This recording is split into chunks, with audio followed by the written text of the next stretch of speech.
Rock, paper, scissors. A game thousands of years old, and yet, you'd be hard pressed to find someone today who hasn't already played it in some form or another. From simple playground games to the heart of complex fighting games, RPS as a concept has ingrained itself in modern culture. And, as with all things modern, the addition of anime girls was inevitable. In one specific case, Tsunemaki Watame, a sheep girl from Hololive who is known for her general fluffiness, music, and doing nothing wrong, created her own unique flavour of RPS, known as Tsunemaki Janken.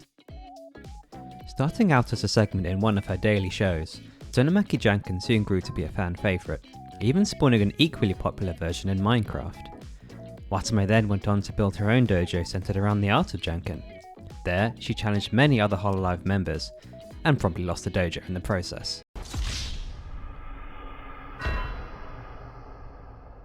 However, the legacy of Tsunemaki Janken lives on to this day, and a small group of Hololive fans, known as Team HoloPhoenix, decided that they wanted to help write the next page of that legacy. To do this, they'd make a game that celebrates Hololive, the fans, the music, and most of all, the art of RPS. And so, they came up with Tsunemaki Janken Fever.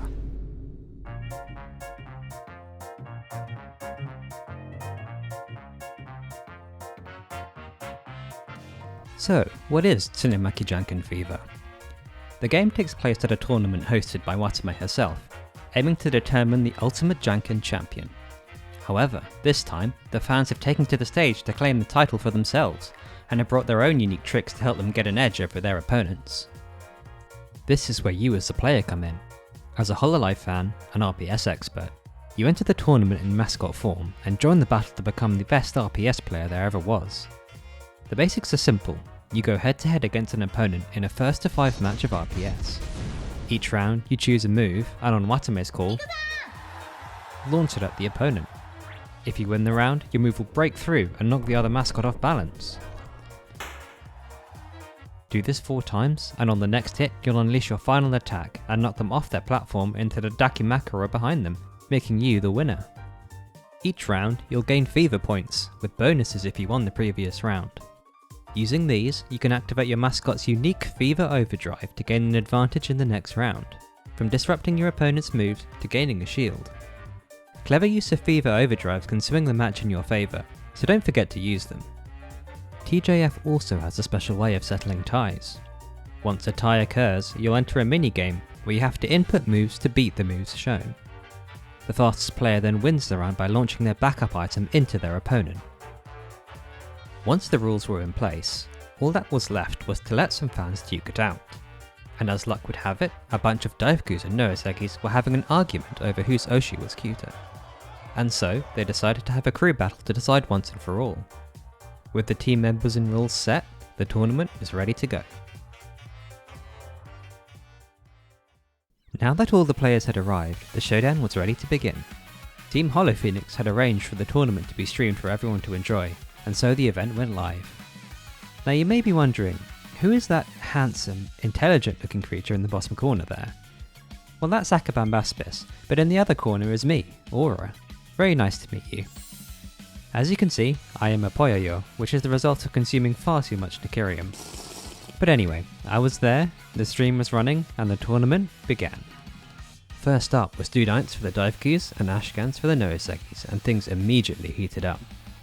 Ash took an initial lead, taking the first 2 rounds, but then Dudiance activated their ability in an attempt to start a comeback.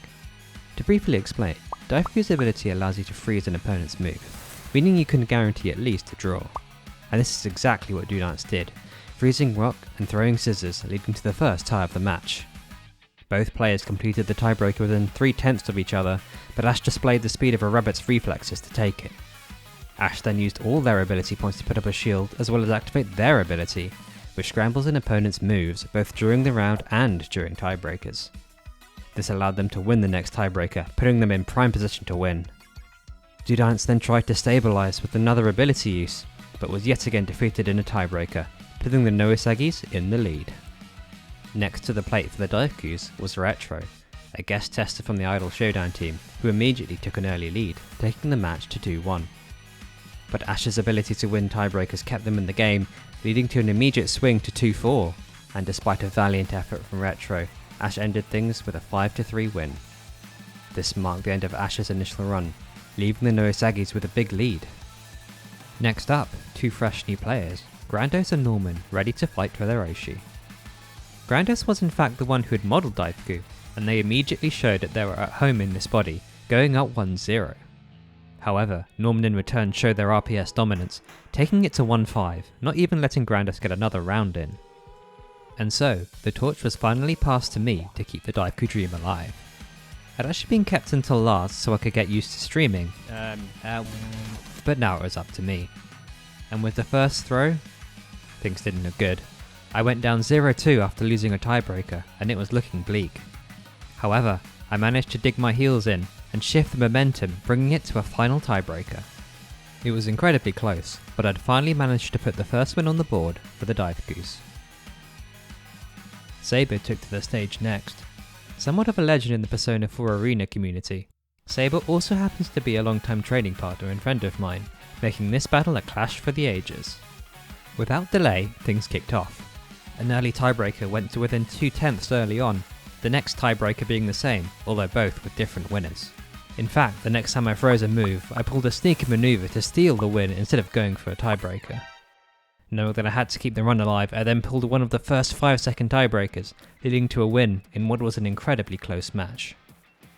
Dudance then returned, this time to face Glutenium, who's devoted many hours to programming this game, and this dedication shone through during the match with some incredibly fast tiebreaker times, allowing him to take an overwhelming win and defeating the first Daifuku. Retro came in to avenge them, and despite a shaky start, managed to even things up with some spicy ability usage, all the way up to 4-4, but wasn't quite able to close it out, meaning another Daifuku had fallen. Despite a strong resistance, Grandos then fell to Ash's amazing tiebreaker times, but managed to use up his third win, meaning their sacrifice wasn't in vain. And so, it had come to this. One Poyoyo cosplaying as a Daifuku, facing down 3 angry Norisagi, the first being Norman, who had come back for revenge, having lost to me earlier. Both sides made some aggressive plays, but the Daifuku dream was kept alive by a clean 5-1, leading to another game against Saber. However, this time, Saber had entered a parallel universe, where he was playing as a Daifuku against me as a Norisagi, and miraculously, the game continued to work. Therefore, both in a state of major confusion, we continued on. Saber did lose a round tabbed out trying to notify the TO, but we both pressed on, equally as confused when our abilities did nothing. But Saber pulled out his expert RPS reads to take the match 5-2, forcing a rematch. The rematch started well, with the music providing me an Akirian power-up, which allowed me to take some crucial tiebreakers, although only by the skin of my tooth. Things ended up going right down to the wire, but with a little luck, I managed to stay alive, meaning the final bout would be between me and Glutenium, two of the most experienced players of this game in the world, going head to head in the ultimate showdown. The match started extremely close, with both players showing their strength and neither giving up any ground.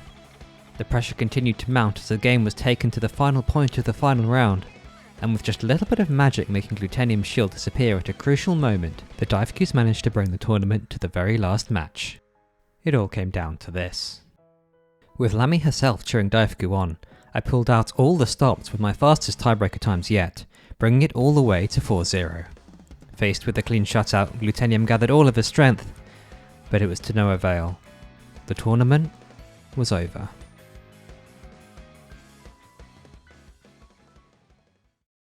And there it was, the first ever TJF tournament, which went off with only a couple minor hitches. Was it rigged? Well, the rule set was definitely made to make sure it was as close as possible, but the matches and outcomes were all genuine and really fun to be a part of. The Daifukus even had a small victory party afterwards, although we still haven't worked out if it's actually 4 different Daifukus, or one who's figured out how to clone themselves. So, that brings us to the current day and the future of TJF. As Team Hollow Phoenix is a group of individuals who work on the game in their free time, we've slowly been working our way towards something we can be proud of. Our aim is to release the game for everyone to enjoy as soon as we can, potentially as part of the really cool Hollow Indie program that was just released by Kava.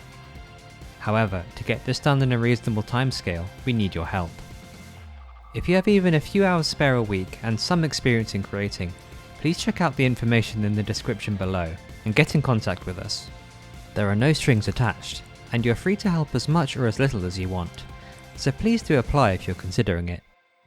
And finally, I'd like to end on a quick message to the Hololive community. I've been part of a lot of communities, but I've never encountered a group of people as kind, welcoming, and positive as the people I've met while working on this project. So to everyone in Team HoloPhoenix, those who participated in the tournament, and everyone watching this, thank you. And long live Hololive.